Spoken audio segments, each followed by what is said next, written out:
Question. आज हम start करेंगे लास्ट लेक्चर 9.3 का मोस्ट इम्पॉर्टेंट लेक्चर, चूँकि ये लॉन्ग क्वेश्चन 5 है, कोई सा भी पेपर में आ सकता है। और इस लेक्चर के अंदर हम करेंगे क्वेश्चन नंबर 5 और 6, जो कि दोनों के दोनों क्वेश्चन बहुत ज़्यादा इंपॉर्टेंट है लॉन्ग के। तो जिन बच्चों ने चैनल को सब्सक्राइब नहीं किया वो सब्सक्राइब भी कर लें। चलते हैं बेटा क्वेश्चन की तरफ। ये है जी, show that the diagonal of parallelogram having vertices. सबसे पहले पैरेललोग्राम का जिक्र किया गया तो उसकी डायग्राम बना लेते हैं और 4 उसके वर्टिसेस दिए गए हैं और कहता है कि ये बाइसेक्ट करते हैं आपस में कि नहीं करते। तो हम करेंगे इनके, देखते हैं क्वेश्चन किस तरह करना है। सबसे पहले मैं डायग्राम बना लेता हूँ। पैरेललोग्राम की शेप बेटा इस तरह की होती है, ये समझ ले कि पैरेललोग्राम है, ठीक है। अब ए किसका वर्टिसेस ए है जो कि दिया 1/2, दूसरा जो बी है वो दिया है 4/2 और जो सी है वो हमें दिया है -1 और -3 और जो डी है वो हमें दिया गया है -4 और -3। दरअसल यहाँ पर कहा क्या गया, हमने बेटा देखना ये है कि ये ए और सी और बी और डी ये एक पॉइंट पर बाइसेक्ट करते हैं, ये आपस में बाइसेक्ट करते हैं कि नहीं करते, ये हमने देखना है। तो हमने क्या करना है, ए और सी का मिड पॉइंट निकाल लेना है और बी और डी का। अगर ये आपस में बराबर आ गए तो हम कहेंगे ये आपस में बाइसेक्ट करते हैं, डायगोनल और बाइसेक्ट ईच अदर। अगर ना आए तो हम कह दें कि ये जो डायगोनल है आपस में, ये वाले डायगोनल है आपस में बाइसेक्ट नहीं करते, इनको डायगोनल बोलते हैं। समझ आ गई ना, ये ऑलरेडी पहले बता चुका हूँ। निकालते हैं 2 डायगोनल, ए सी का डायगोनल निकालना और बी डी का, आपस में बराबर आते हैं कि नहीं।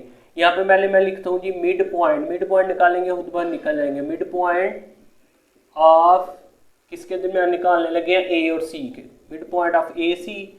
और यहाँ पे लिखते हैं एम। फॉर्मूला आपको आता है, कितनी दफ़ा लिख चुका हूँ, फिर एक दफ़ा लिख देता हूँ जी।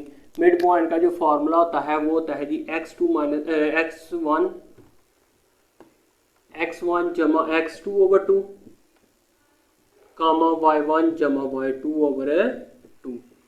हर लेक्चर में लिख देता हूँ। फिर ये mid point of A B ऐसे ही है। अब यहाँ पर है जी, नाम रख लें। ये है जी, पहले ए है तो लिहाजा इसका नाम x1 y1, पहला हमेशा x का होता है, ये x2 और ये y2।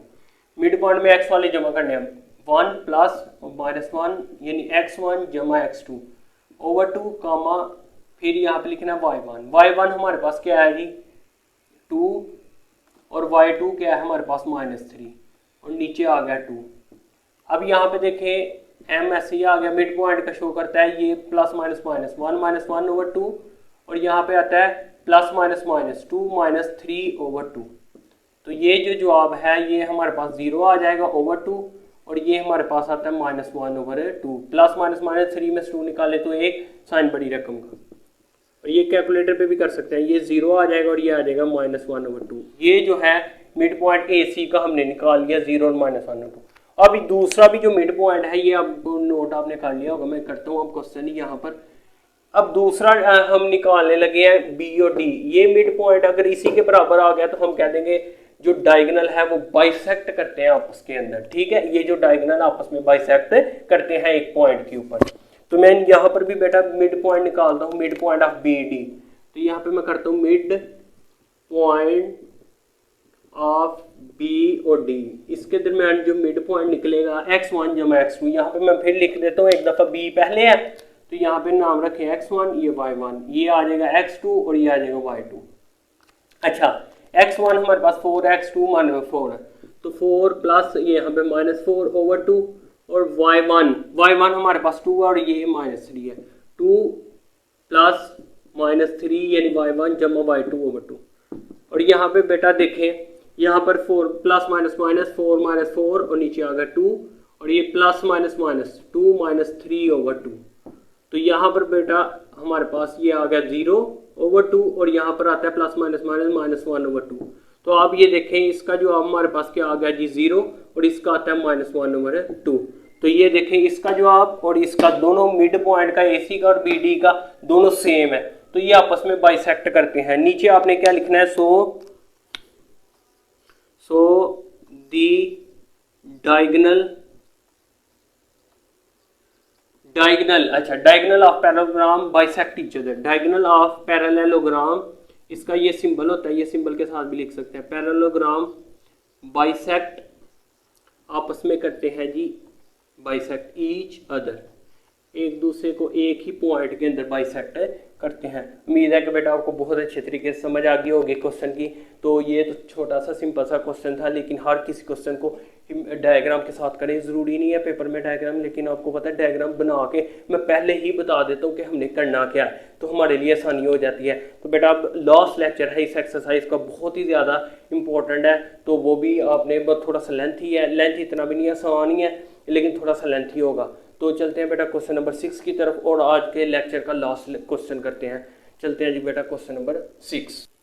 तो स्टेटमेंट बेटा इस क्वेश्चन की दी गई है, the vertices of triangle are, 3 vertices है ट्राइंगल्स के ए पी क्यू और आर, और शो करना है the length of line segment mid point of the line segment P R और पी ओ आर। सबसे पहले आपको डायग्राम बनानी पड़ेगी। यहाँ पे मैं बनाता हूँ बेटा डायग्राम हम बनाएंगे जी। यहाँ पे बना ले कोई सी एक ट्राइंगल और यहाँ पे नाम रखें जी पी हमारे पास क्या दिया गया है 4 और 6, और ये बनाए क्यू दिया गया है -2 और 4 -4। ये एक दफ़ा मैं कंफर्म कर लूँ पॉइंट -2 4 ये जी बिल्कुल यही है, और आर जो है वो हमें दिया गया है -8 और 2। अच्छा, और नीचे बेटा ये जरा क्यू है, उसके बाद show that the line length of mid point. अब ये देखें कहते हैं जो मिड पॉइंट है ना वो किन के दरमियान है, एक पी आर है ओ आर। अब जो पी आर है उसका मिड पॉइंट है ये है, तो इसका नाम हम रखते हैं M1, और एक ये और ये इसका नाम हम रखते हैं जी M2। अब वो कह रहे हैं इसकी असल में लाइन आपने करना क्या है कि इसकी लेंथ जो है मिड पॉइंट की, दोनों की लेंथ जो है वो यहाँ पर बेटा ये बनती है। अब हमने करना क्या है, मिड पॉइंट निकालते हैं M1 और M2, उनके दरमियान इसका लाइन का फासला मालूम करते हैं। इस लाइन का जो फासला होगा ना वो आधा होगा, ये प्रूफ हो जाएगा कि वो हाफ है। ठीक है, ये जो है हाफ है इसके। जब पी क्यू का हम निकालेंगे ना तो देखना पी क्यू के साथ इसके साथ हमारे पास 2 आता होगा तो हम पी क्यू की तरफ ले जाएंगे और ये हमारा प्रूफ हो जाएगा। बहुत ज्यादा आसान क्वेश्चन है। हम जल्दी जल्दी मिड पॉइंट निकालते हैं पी आर के दरमियान और क्यू आर के दरमियान, और फिर इनके दरमियान डिस्टेंस निकालते हैं, फिर आपको समझ आ जाएगी। मिड पॉइंट निकालने लगे, यहाँ पे मैं लिखता हूँ M1 निकालने के लिए हमें मिड पॉइंट निकालना पड़ेगा किसका, पी आर का। तो यहाँ पे मैं लिखता हूँ mid point of P R, mid point of P R निकालूंगा तो मिड पॉइंट निकालने का फॉर्मूला आपको आता है, ये x1 है y1 है और ये x2 है और ये y2 है। x1 जमा x2 4 प्लस -8/2 y1 जमा y2 6 प्लस 2/2, और यहाँ पर बेटा आ जाएगा जी 4 -8/2 और यहाँ पे आता है जी 8/2, और ये कटिंग करके हमारे पास -4/2 और यहाँ पर आता है जी 2 1 2 2 4 8 और यहाँ पे आता है 4, और ये भी हमारे पास आता है -2 और ये आ गया 4। ये हमारे पास मिड पॉइंट आ गया, यानी M1 का जवाब तो आ गया। अब M2 का भी निकालते हैं मिड पॉइंट। यहाँ पे निकाल लेता हूँ जी मिड पॉइंट, यानी ये निकलेगा किसका जवाब, M2 का। M2 लिख दिया मैंने। Mid point of P R के दरमियान निकाला था ना तो M1 निकला। अब क्यू आर के दरमियान या आर क्यू लिख लें या क्यू आर कर लेते हैं, इसका नाम x1 y1 कर देंगे क्यू आर के दरमियान। ठीक है, वो आ जाएगा क्या हमारे पास क्यू आर, x1 हमारे पास -2 है जमा x2 जो है -8 है और नीचे आ गया 2, कामा डालना है। y1 जो है वो हमारे पास -4 है और y2 जो है बेटा हमारे पास क्या है 2 और नीचे आ गया 2। यहाँ पे आता है हमारे पास क्या प्लस -8 2 और यहाँ पे आता है जी -2 प्लस। अब ये बनता है -10/2 और ये आ गया -1। इसकी कटिंग करके जवाब आ जाएगा जी -5 2 1 2 2 5 10 5 और -1। ये आ गया हमारे पास M2। ये किसका जवाब निकला हमारे पास M2 का, ये मैंने लिखा था। अब इनके दरमियान निकालना था डिस्टेंस। मैं डिस्टेंस निकालता हूँ M1 और M2 के दरमियान। यहाँ पे मैं दोनों पॉइंट लिख देता हूँ। एक दफ़ा M1 जो है उसका जवाब आया हुआ है क्या, यहाँ पर आया -2 और 4 और M2 का जो जवाब है वो आया हुआ है -5 और 1। अब इनके दरमियान हम निकालने लगे हैं डिस्टेंस। डिस्टेंस का फार्मूला भी आपको आता होगा, बहुत दफ़ा हमने निकाले हैं, x2 माइनस x1। उससे पहले हमने नाम रखने हैं, तो ये जो है x1 आ गया, ये y1, ये x2 आ गया और ये क्या आ गया y2। अब आएगा जी x2 minus x1, x2 minus 5x1 जो है वो -2 है, इसका होल स्क्वायर प्लस y2 हमारे पास क्या है -1 और माइनस y1 है हमारे पास 4, इसका होल स्क्वायर।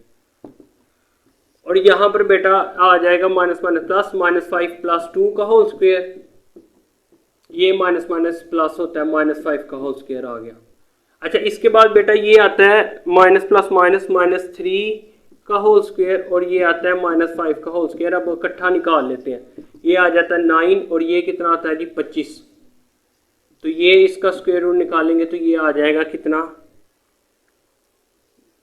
34। अब ये जो आंसर निकला है वो है m1 m2 के डिस्टेंस का, यानी इसका फासला निकल गया। अब जो इसका निकालना है दूसरे का PQ का फासला, वो भी हमने इसका निकालना है, तो इसका PQ का फासला हम यहाँ पे निकाल लेते हैं। PQ का फासला मैं निकालने लगा। अब देखिए खुद बहुद हमारी ये चीज आ जाएगी, ठीक है, यही आंसर आएगा राइट साइड पर, लेफ्ट साइड पर हमारे पास ये बन जाएगा PQ, ठीक है। अब ये देखें x1 y1 x2 y2 कर देते हैं और यहाँ पे फासला हमारे पास x2 माइनस x1, x2 हमारे पास -2 है, x1 हमारे पास 4 है, इसका होल स्क्वायर प्लस y2 हमारे पास -4 है और y1 हमारे पास 6 है, इसका होल स्क्वायर। तो इसका आ जाएगा बेटा क्या -6 का whole square, minus minus plus होता है, ये माइनस माइनस प्लस होता है, तो ये आ जाएगा -10 का होल स्क्वायर। अच्छा, ये तो आ गया -6 मल्टीप्लाई -6, तो ये आ जाएगा 36, माइनस में प्लस ये आ जाएगा 100। आप कैलकुलेटर से कर सकते हैं, ये आ जाएगा 136, ठीक है। अब ये है 136 तो आ गया और इधर हमारे पास आ रहा है PQ, इस तरफ हमने हाफ लेके आना है किसी तरीके से, और ये सिर्फ 34। तो आप ये देखें जब आप इसका लेंगे ना एलसीएम, तो ये आता है 2 6 एक कैरी आ गया 2 8 फिर 2 से करें तो 2 3 2 4। अब यहाँ पे रोक दें, यानी ये इसको हम तोड़ के लिख सकते हैं 2 मल्टीप्लाई 2 और 14 आ गया 34 सॉरी। अब आपको पता है क्या पता है बेटा, अब आपको पता ये है कि जिसका पेयर बन जाए वो बाहर आ जाता है, तो बाहर क्या आ जाएगा 2 और यहाँ पे अंडर 34 अंदर आ गया, PQ आ गया। अब ये देखिए मल्टीप्लाई इसके नीचे आके क्या हो जाएगा डिवाइड, तो इसके नीचे डिवाइड होगा ना, तो PQ के नीचे आके हो गया डिवाइड, तो इधर आ गया हमारे पास 6/34। तो ये समझ ले हमारे पास ऐसे लिखा हुआ है 1/2, ये 1 साथ ही है, और ये PQ आ गया और ये आ गया जी 34। अब ये देखिए इसका फासला और M1 और M इसका फासला आपस में बराबर आ गया, इसका भी 34 था और इसका भी हमारे पास 34 था। वो कहता था ये फासला जो है वो बराबर है। अब PR और PR के ये जो था इसके मिड पॉइंट के OR, ये दो मिड पॉइंट के जो फासला था ना आपस में वो इसके बराबर है, तो ये देखिए इसके बराबर आ गया। लिहाजा बेटा मैंने अपने से फुल एक्सप्लेन करने की कोशिश की है, तो ये हमारी एक्सरसाइज थी, मैंने एक एक क्वेश्चन किया है, पीछे भी आपको पता है हमेशा से करता आ रहा हूँ, सिर्फ 1-2 चैप्टर हमारा रह गया इस बुक का, बाकी मैंने सारी की सारी बुक इस चैनल के ऊपर अपलोड कर दी है। बहुत ज़्यादा मेहनत होती है, इस वजह से बेटा जाने से पहले किसी किस्म की प्रॉब्लम हो तो मुझे कमेंट्स में ज़रूर बताएं। जाने से पहले इस चैनल को लाइक सब्सक्राइब शेयर ज़रूर करें ताकि मेरी आने वाली वीडियो आप तक पहुँच जाए, आप इजीली वॉच करके बेहतरीन सीख सकें। तो बेटा इसको ज़्यादा से ज़्यादा शेयर भी ज़रूर करें, दुआ में याद रखें। मिलते हैं नेक्स्ट लेक्चर में, अल्लाह हाफ़िज़।